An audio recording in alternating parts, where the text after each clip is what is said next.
في مطلع القرن العشرين كانت أوروبا في ذروة قوتها، إمبراطوريات مترامية الأطراف، تحالفات هشة، سباق تسلح، وقلب العالم ينبض في القارة عجوز. لكن تحت هذه الواجهة المزخرفة كانت النار تختمر.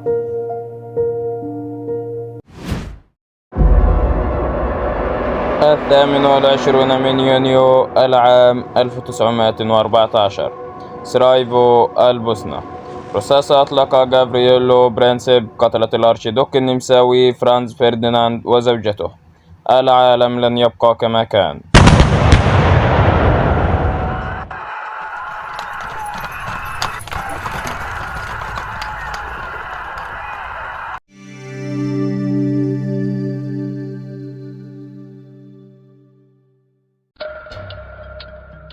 في خلال 30 يوما فقط انهارت الدبلوماسية.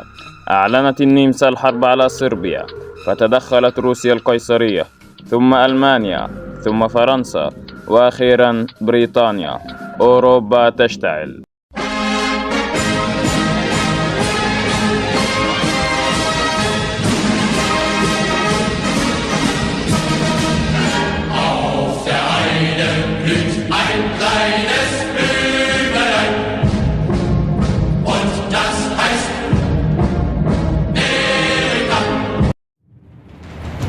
ألمانيا تبنت خطة شليفن، هجوم خاطف عبر بلجيكا الحيادية للالتفاف حول الجيش الفرنسي من الشمال.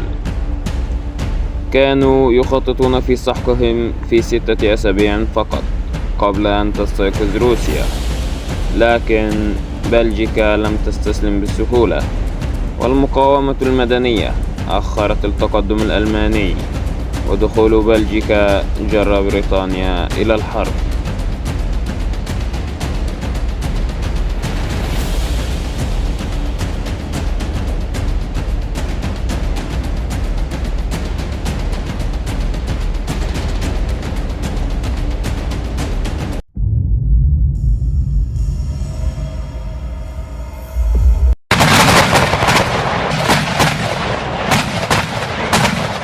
سبتمبر العام 1914، على أبواب باريس القوات الفرنسية بقيادة الجنرال جوزيف جافري ومعها القوات البريطانية تصدوا الألمان في معركة المارن الأولى. انهارت خطة شليفن، وتراجعت ألمانيا لتحفر خنادقها.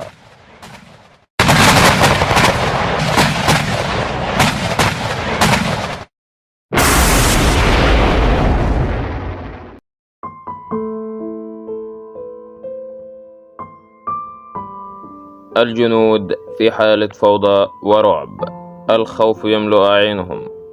الخنادق امتدت من بحر الشمال حتى سويسرا، مئات الكيلومترات من الموت البطيء.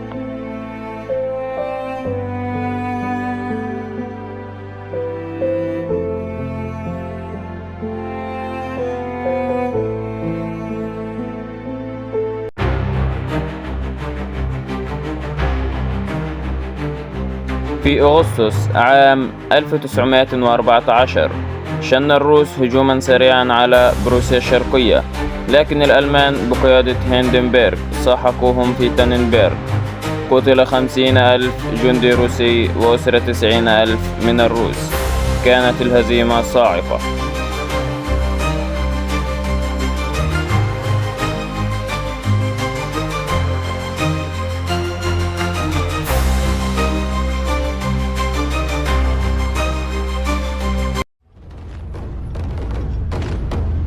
أواخر العام 1914 دخلت الدولة العثمانية الحرب إلى جانب ألمانيا. الجبهات اشتعلت في العراق وفلسطين وسيناء والقوقاز، لكن من الداخل كانت الثورات تشتعل. الثورة العربية بقيادة الشريف حسين مدعومة من بريطانيا بدأت تمزق الجبهة الجنوبية.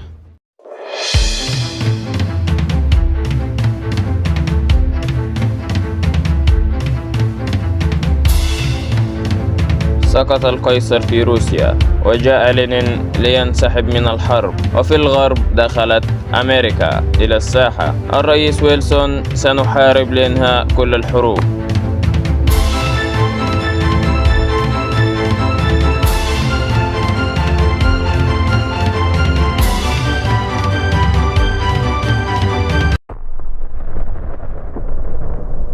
انهارت ألمانيا من الداخل، الجوع، الثورات والتعب أنهك الشعب، سقط القيصر وأعلنت الجمهورية. الدولة العثمانية سلمت بعد فقدان أغلب أراضيها، والنمسا انهارت. انتهى المحور. 11 من نوفمبر العام 1918، الساعة 11 صباحا، توقفت الحرب.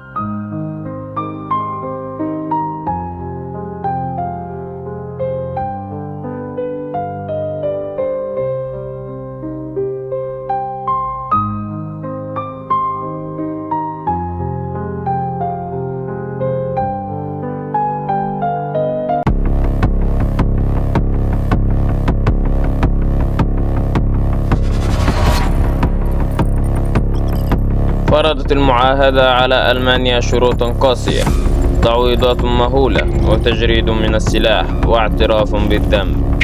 لكن هذا السلام لم يكن نهاية الحرب، بل بداية لحرب أخرى.